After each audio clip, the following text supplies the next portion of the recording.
শ্রদ্ধেয় অভিনেতা ভানু বন্দ্যোপাধ্যায়কে শ্রদ্ধা জানিয়ে সমর্পণের নিবেদন। নতুন সংলাপে কৌতুক নকশা, কর্তা বনাম গিন্নির মধুর ঝগড়া। গিন্নির ভূমিকায় শ্রদ্ধেয় অভিনেতা ভানু বন্দ্যোপাধ্যায়ের কন্যা বাসবী ঘটক বন্দ্যোপাধ্যায়। কর্তা ভক্ত ভানু অনুপম সরকার। ভাষ্যে আমি খাস কৌশিক। আমরা আন্তরিকভাবে কৃতজ্ঞ শ্রদ্ধেয়া অভিনেত্রী বাসবী ঘটক বন্দ্যোপাধ্যায়ের কাছে সমর্পণের পাশে থাকার জন্য।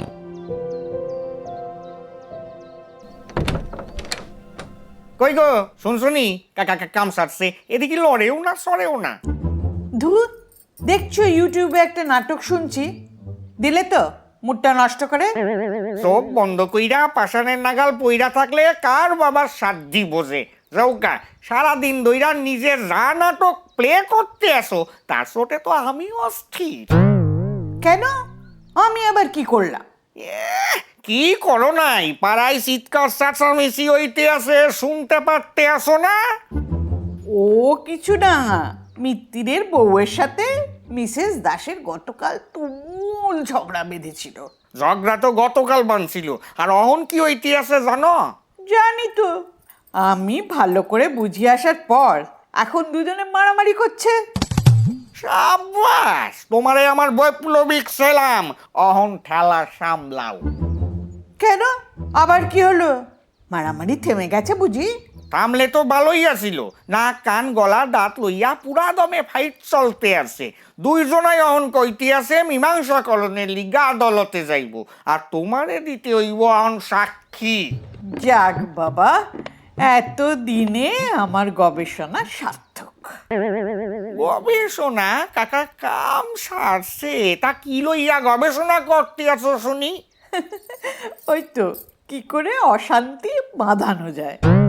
হ্যাঁ, তার মানে কইতে আসো মাইয়া লোক বিয়ার পর ইচ্ছা কইরাই অশান্তি করে? আলবৎ করে, ভালো হয়ে থাকলে তো আরো 2-3টে বিয়ে করে নিয়ে আসবে। ও কি, ওভাবে বসে পড়লে কেন? কিছু না, এক গ্লাস জল খাওয়াইবা? কপাল কপাল কপাল আমার, এক গ্লাস জল পর্যন্ত ঢেলে খেতে পারে না। বিয়ের আগে বলেছিল রানীর মতন রাখবে আমাকে, আর এখন চক্রানীর মতন খাটিয়ে মারছে। এই নাও, খেয়ে আমাকে উদ্ধার করো। সত্যি আমি না একটা বড় গাধা ছিলাম, না হলে তোমার মতো মানুষকে বিয়ে করি? আমি তো আগেই জানতাম, ভাবছিলাম বিয়ার পর যদি মানুষ হও। কি কি বললে তুমি? আমি মানুষ না, আমি গাধা? আরে দূর, কামসাইও না, লাগে কইতে আছি। ইসে ইসে আমি কখন কইলাম? তুমি তো নিজেই কইলা। আমি বলেছি না তুমি বললে? হ হ, আমি কইছি, অহন তুমি থামো। পথে এসো। হ্যাঁ গো, বিয়ের প্রথম বছরটা আমাদের কত মধুর ছিল, তাই না? হ্যাঁ, ঠিকই কইছো। একজন অপরজনকে অন্তর দিয়া বুঝতাম, আর অহন দুইজনার মধ্যে বিস্তর প্রভেদ। আচ্ছা, আমরা ঝগড়া না করে আগের মতো হয়ে যেতে পারি না? কেন পারুম না? যদি তুমি বাপের বাড়ির অনলাইন কোচিং করা বন্ধ করো, তাইলেই সম্ভব। কি কি বলতে চাইছো কি তুমি? বলতে চাইছি না, বলছি। ও, তার মানে তুমি বলতে চাইছো বাবার বাড়ির থেকে আমি কুপরামর্শ নিই? কিছুই কখন যায় না। শোনো, এই তোমার সংসারের 5 মাস খাটতে খাটতে কি চেহারাটা হয়েছে আমার দেখেছো? দিনে দিনে কেমন কালো হয়ে যাচ্ছি। তাই ভাইয়ের বউয়ের কাছ থেকে পরামর্শ নিই কিভাবে ত্বকের যত্ন নেওয়া যায়। হ্যাঁ, কাম সারছে। কিসের যত্ন? তোকে? আচ্ছা, আমার গায়ের রং যদি বিয়ের আগে কালো হতো, তুমি আমায় বিয়ে করতে? কখনো না। আমি কালা, তুমি কালা, শেষকালে ছাউপুনা গোলানো তো কালা হইতো, তাই না? আর যদি আমার বাবা যৌতুকে প্রাইভেট কার দিত, তাহলে? তাও করতাম না। তোমার বাপের প্রাইভেটের শখ করে পইরা আমার জামাইরে অহন হেলিকপ্টার দিতে হইতো।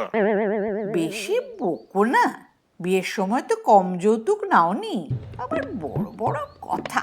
আচ্ছা, বিয়ের দিন আমার বাবা তোমার হাতে 10,000 টাকা দিয়ে কানে কানে কি বলছিল গো? হ্যাঁ, কথা কান সুন্দরী আছিল। কিন্তু তোমারে কইলে তুমি তো আবার রাগ করবা, কেমন কিনা? আরে না না, বলো বলো। ইসে তাইলে শোনো, কইছিল এই রকম বান্ডিল আরো পাইবা, কিন্তু মাইয়া যেন ফেরত না আসে। বটে, এই কথা বলেছিল? এক্ষুনি যাব, এক্ষুনি যাব, বাবার একদিন কি আমার একদিন। শোনো শোনো শোনো শোনো, এখন যাইও না, পরে যাইও। বলছো? তাহলে পরেই যাই। হ, এখন তো তোমার আবার কোর্টে যাইতে হইব, সাক্ষী দিতে হইব না। হ্যাঁ। শ্রদ্ধেয় অভিনেতা ভানু বন্দ্যোপাধ্যায়কে শ্রদ্ধা জানিয়ে সমর্পণের নিবেদন নতুন সংলাপে কৌতুক নকশা, কর্তা বনাম গিন্নির মধুর ঝগড়া।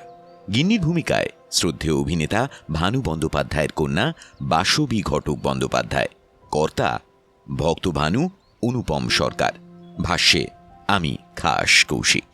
আমরা আন্তরিকভাবে কৃতজ্ঞ শ্রদ্ধেয়া অভিনেত্রী বাসবী ঘটক বন্দ্যোপাধ্যায়ের কাছে সমর্পণের পাশে থাকার জন্য।